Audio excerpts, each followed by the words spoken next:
Bueno, vamos continuando con lo que comentaba Fernando. Vamos a explicar un poco qué es esto de la terapia antiamiloide en la enfermedad de Alzheimer, tratando de hacer un breve resumen.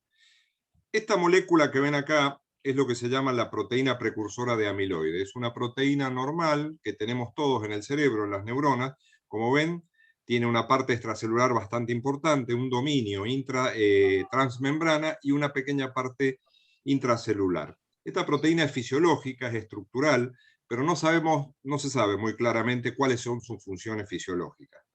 Lo que sí sabemos es que esta proteína en su metabolismo tiene distintas vías metabólicas, pero si toma esta vía metabólica, que es la vía de los cortes gamma y beta, producen este péptido que se llama A-beta-42, que va a parar al espacio extracelular y se agrega formando la placa de beta amiloide. Entonces, la proteína, corte A-beta, péptido A-beta-42, se pegotea y forma la placa de beta amiloide. Esta placa de beta amiloide se la culpa de producir disfunción neuronal, disfunción sináptica, fenómenos de óxido-reducción, fenómenos oxidativos y fenómenos inflamatorios que serían la causa o la concausa de la enfermedad de Alzheimer, una teoría que ya tiene bastantes años. Entonces, la hipótesis, como vemos, digamos, estos fenómenos de formación de beta-amiloide, esta debe ser una de las diapositivas más mostradas de la historia del Alzheimer, pero bueno, la vamos a mostrar porque me parece muy buena. Como les digo, estos fenómenos de agregación de amiloide son los primeros fenómenos y después se van produciendo aguas abajo otros fenómenos como agregación de tau, fosforilada, pérdida de sinapsis de neuronas, y después recién empiezan los síntomas clínicos. Es decir, cuando nosotros vemos a nuestro paciente con demencia, décadas atrás comenzó la acumulación de amiloide. O si lo vemos con deterioro cognitivo leve, como está acá, décadas atrás comenzó la acumulación de amiloide. Esto sustenta la hipótesis de que disminuyendo o eliminando el amiloide cerebral se frenarían los fenómenos que se producen aguas abajo y se podrían modificar el curso de la enfermedad de Alzheimer. Sobre esta hipótesis es que trabajan las terapias antiamiloides. ¿Cuáles son estas terapias? Vamos a mostrar esta diapositiva muy conocida de Paul Eisen. Bueno, acá tenemos la proteína precursora de amiloide, como les dije, por fenómenos enzimáticos se transforma en amiloide beta y produce todos los fenómenos oxidativos. Una de las vías que se intentó fue actuar sobre las enzimas que transforman la proteína precursora de amiloide en A-beta-42, que son la gamma secretasa y la beta secretasa. Después también se usó quelantes del amiloide, digamos, sustancias que se unían químicamente al amiloide y lo neutralizaban, como el tarenfrulvir, etc.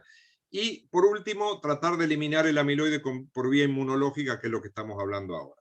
Pero bueno, dos palabras sobre la inhibición enzimática, esa la vamos a pasar. Los inhibidores enzimáticos, inhibir la gamma secretasa o inhibir la beta secretasa se intentó con unas moléculas que se llaman semagacestat, otra que se llamaba berubesestat, con Taragano y otras personas que veo que están en la audiencia, hemos participado en estas investigaciones.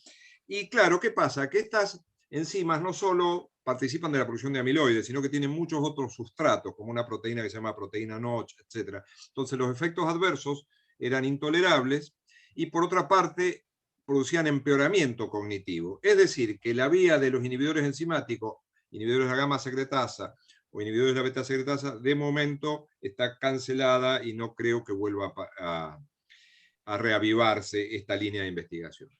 Vamos ahora con los anticuerpos monoclonales. Los anticuerpos monoclonales son anticuerpos que son una suerte de inmunización pasiva que se unen a la molécula de beta-amiloide o a la placa de beta-amiloide, la marcan, por así decirlo, y después la placa es eliminada por la microglia cerebral. Los primeros monoclonales que aparecieron, el primero es el bapineuzumab, que ya no existe, y el solaneuzumab. Nosotros empezamos estos ensayos en el año 2010, más o menos entre el 2010 y el 2014. Se veía que había una eficacia dosis dependiente, o sea, eran efectivos en eliminar el amiloide, pero no había ningún cambio en pacientes con demencia por enfermedad de Alzheimer. Es decir, bapineuzumab y solaneuzumab se ensayaron entre 2010 y 2014. Se vio que tenían eficacia para disminuir el amiloide cerebral en estudios de PET, pero no mejoraban endpoint clínico. Tres observaciones importantes. Se empezó a ver que estas terapias producían dos efectos adversos de cuidado.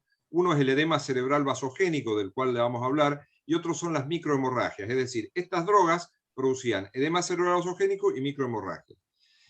También se vio que en los trials, el 25% de los pacientes que ingresaban al trial, se ingresaban con criterios clínicos de Alzheimer, un 25% no tenían amiloide, es decir, no tenían enfermedad de Alzheimer.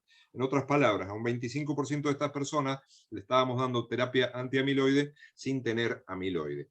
A partir de allí es que se empezó a tener como requisito para ingresar a estos trials, a futuro, que el paciente tuviera un biomarcador positivo para amiloide, ya sea un PET con ligando para amiloide o una punción lumbar que dosara el péptido beta 42 en el líquido cefalorraquídeo.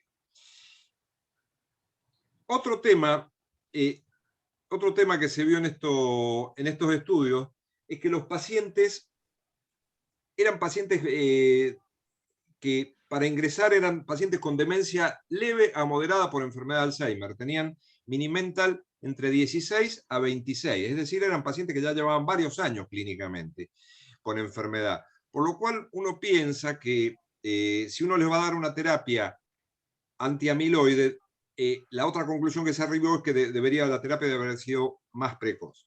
Entonces, se empezó a buscar pacientes más tempranos, no ya con demencia instalada, sino con deterioro cognitivo leve o con demencia muy leve. Fue obligatorio usar biomarcadores de amiloide para que el paciente entrara al trial, y se cambió las medidas de eficacia. En lugar de medir ADAS-Cog, el ADAS-Cog pasó a ser un objetivo secundario.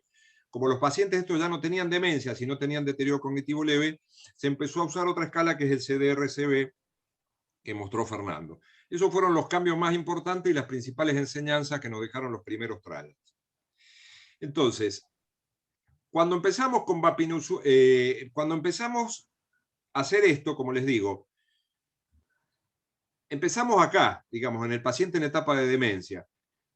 Luego fuimos corriéndonos hacia la izquierda y en este momento los trials buscan pacientes con deterioro cognitivo leve o apenas iniciando la etapa de demencia muy leve, pero en general la mayoría de los pacientes tienen deterioro cognitivo leve. Y los trials a futuro van a buscar personas asintomáticas con amiloide.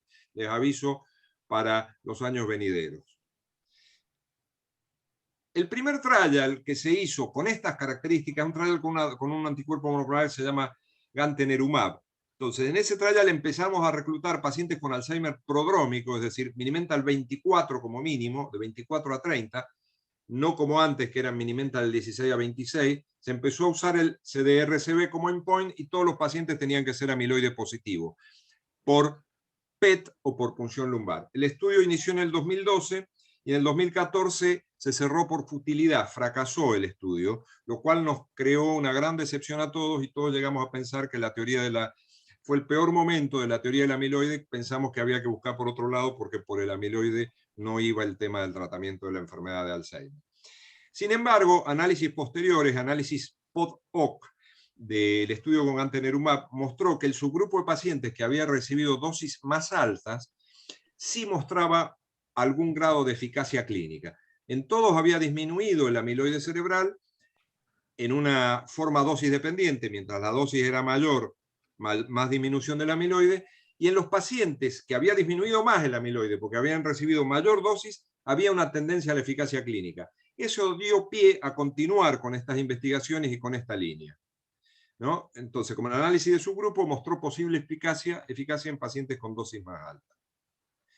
Les voy a mostrar cuál es el problema de las dosis más altas. El problema de las dosis más altas es el edema cerebral vasogénico y las microhemorragias. Área E quiere decir anormalidad relacionada a tratamiento antiamiloide E de edema. Esto es edema cerebral vasogénico. Acá vemos esta hiperintensidad en el FLAIR, que en general son hiperintensidades sulcales. Acá vemos una resonancia normal. El paciente recibe algún tratamiento antiamiloide con anticuerpos monoclonales, desarrolla este edema cerebral, que como lo ven cómo se borraron los surcos, y acá estos surcos están más disminuidos, y acá también hay un cierto grado de hiperintensidad. El paciente deja de recibir el tratamiento, en 4, 6 a 8 semanas el fenómeno revierte.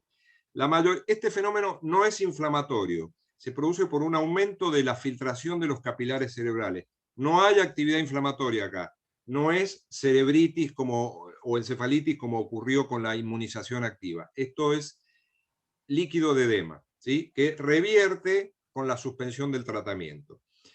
La mayor parte de estos fenómenos son asintomáticos.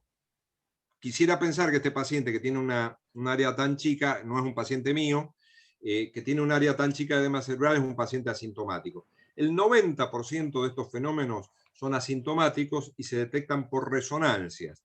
Es decir, a los pacientes hay que monitorizarlos con resonancias periódicas para detectar el edema cerebral vasogénico.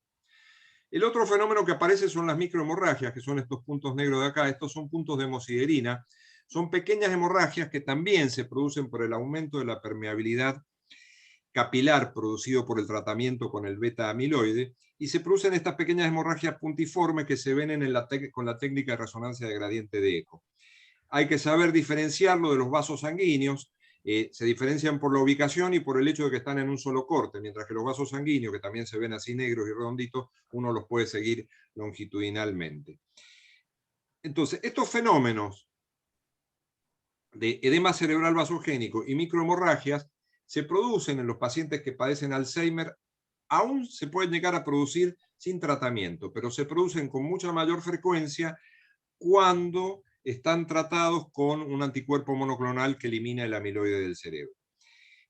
Hasta el primer ensayo con gantenerumab, que usábamos bajas dosis, 220 miligramos, 250 miligramos, lo veíamos en un 10% de los pacientes. En los ensayos, ahora estamos haciendo un ensayo con gantenerumab con dosis altísimas, porque pensamos, bueno, el doctor Taragano está participando, veo que está el doctor Rawek de Mendoza, que también está participando, y otros colegas más en otros centros del país.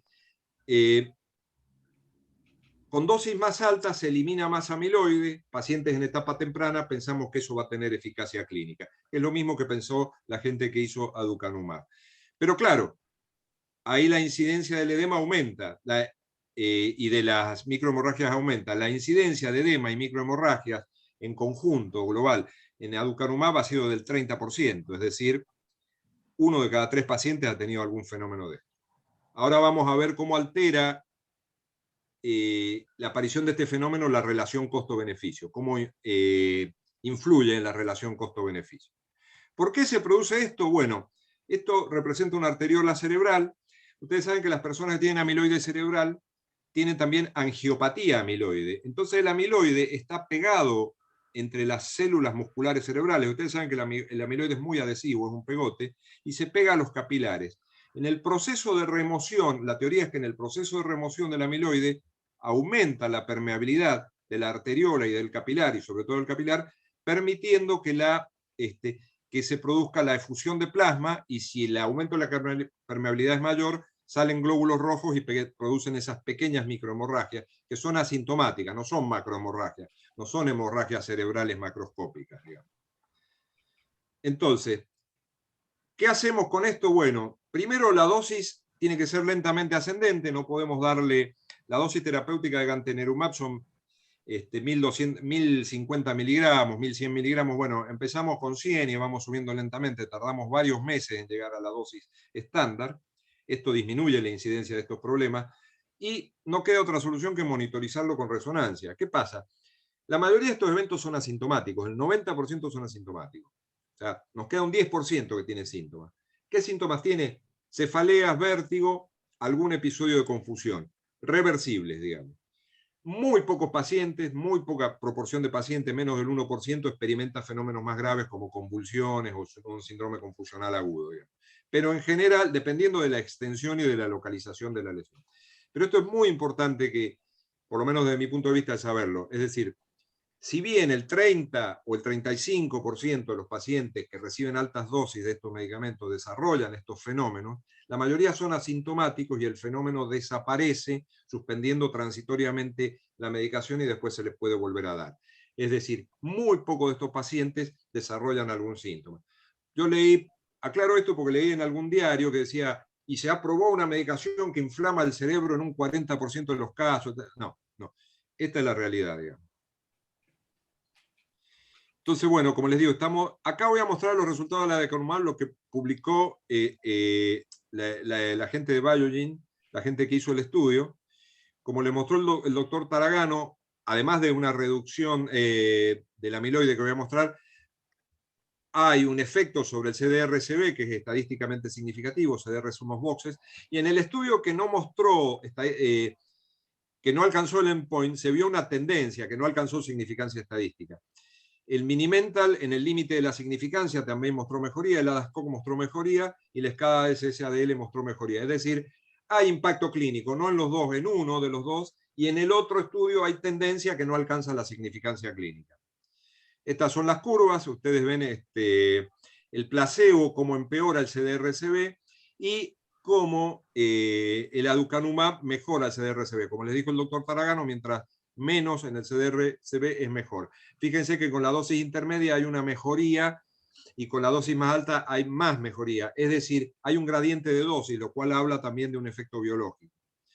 Estos son los efectos, fíjense, sobre el amiloide. Estos son los pacientes placebo y estos son los pacientes que recibían dosis intermedia y dosis alta. En estos pacientes prácticamente desapareció el amiloide, se negativizó por debajo, en muchos pacientes se negativizó por debajo de lo que es detectable por PET. Bueno, y acá está el tema de las microhemorragias, y de las microhemorragias y del edema cerebral vasogénico, que como yo les dije, alcanzó, fíjense acá, en los pacientes con alta dosis 34% de edema cerebral vasogénico en un estudio, en otro 35%, pero claro, la mayoría son asintomáticos. Vos decís, bueno, tuvieron 18% de microhemorragia. Son esos puntitos que se detectan con una técnica específica de resonancia. Hasta ahora, la mayoría, o la inmensa mayoría, no tienen impacto clínico. Por lo cual, en mi modesta opinión, la relación riesgo-beneficio es buena, es favorable, digamos, ¿no? para el uso de esta medicación. Porque si bien se producen microhemorragias y edema cerebral vasogénico, la mayoría son asintomáticos y revierten.